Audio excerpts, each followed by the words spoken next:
I'm standing here in Middlesex County in southwestern Ontario, or as Ontario Premier Kathleen Wynne likes to call it, flyover country.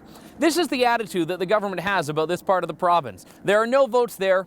Really doesn't matter that much. It's not like Toronto, Ottawa, Hamilton, etc., where they can campaign, where there's money, there's glitz, there's glamour. No, down in this part of the province, you have farmers, people working, people trying to make a living. People who don't really care about the government's big pie-in-the-sky idea on how to save the planet with green energy plans. But my goodness, people down here have to live with them. These 500 feet, 50-story monstrosities, wind turbines, are being put up here without any consultation or any endorsement of local communities.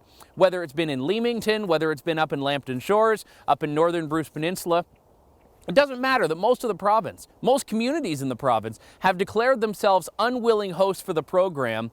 The government says it's our way or the highway, except, well, there's no highway option. So one thing that we see happening here has been a complete subversion of the democratic process. Let's look at Dutton Dunwich, Ontario. Population of 4,000 people, not the biggest in terms of where the votes are, but Dutton Dunwich had a referendum last year where 84% of residents, 84% said they did not want wind turbines to be erected in their backyards. Just to put 84% in perspective for you, Kathleen Wynne has a majority government based on 39% of the vote. So Dutton Dunwich residents say no to wind turbines. The Strong Breeze Wind Farm, however, is still going ahead. That's the name of it. There was a contract awarded with a group of contracts recently to a Chicago firm called Invenergy. And despite 84% of residents saying no, the government is going ahead because in part of the endorsement of 6 First Nations communities. Poplar Hill, Fort Seven, Keewaywin. These are communities that obviously as Aboriginals care about the environment, they always do, but their endorsement is what allowed the government to give this project the rubber stamp. Except there's a problem.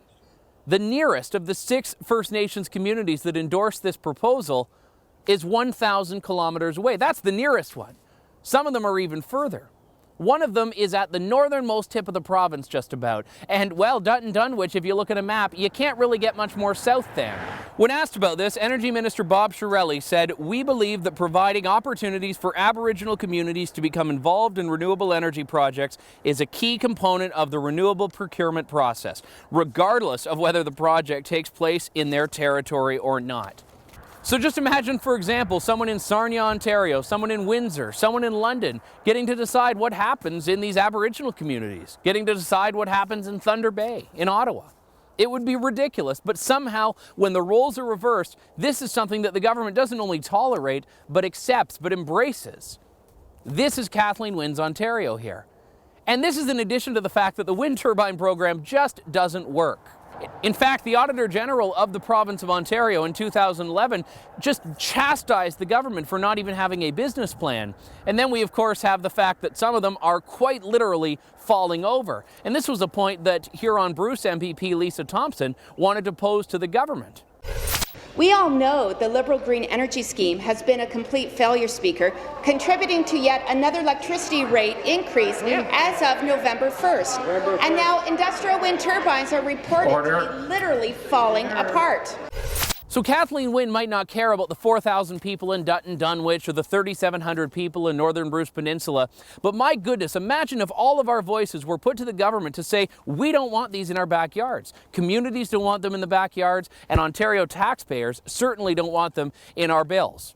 We have to let Kathleen Wynne and her Liberal cronies at Queen's Park know that we're not going to stand up for this. The majority of those opposed to wind turbines who don't want them in our backyards must be heard. So we're starting a petition here, and we want you to sign it. It's at stopwindturbines.ca. Kathleen Wynne has to learn for once and for all that she cannot and will not be able to continue to do this and force it down the throats of Ontarians. Sign our petition at stopwindturbines.ca. For the Rebel.media from Middlesex County, I'm Andrew Lawton.